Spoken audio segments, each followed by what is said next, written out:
Law enforcement all across the country, including here in the Valley, are taking measures to boost security. They are worried the war could inspire hate crimes.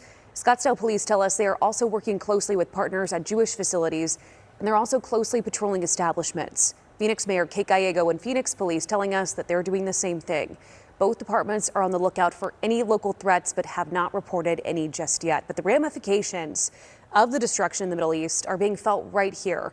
Fort Hatchett speaking with community leaders and an Arizona woman who only learned of the destruction when her plane landed back home after a trip to Israel.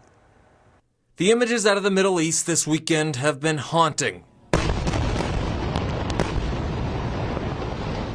The depravity of the acts have truly boggled the mind. There's no way those people knew. Christina Anderson flew back into Phoenix this weekend after a trip to the Middle East. She says she didn't see any type of enhanced military preparations. The worst thing about it is the places that we were walking and touring and taking pictures of has now been, destroyed. The attacks would begin just hours after Anderson left, their blasts reverberating here in the Valley. Because Israel is a Jewish homeland, when we see acts of violence in Israel, we see a direct correlation of increased anti-Semitism in the United States. From the river to the sea, Palestine will be free. At Tempe Beach Park, a coalition of pro-Palestine groups making signs and sharing their message. When people are colonized and oppressed, we have to understand that resistance is inevitable. Advocating an end to U.S. aid to Israel. Violence that has been perpetuated against Palestinian people for close to 80 years now is the historical context to what we see now. During our interview, there was a peaceful yet tense confrontation. Have you heard about the 260 people that were murdered at the music festival? Were they?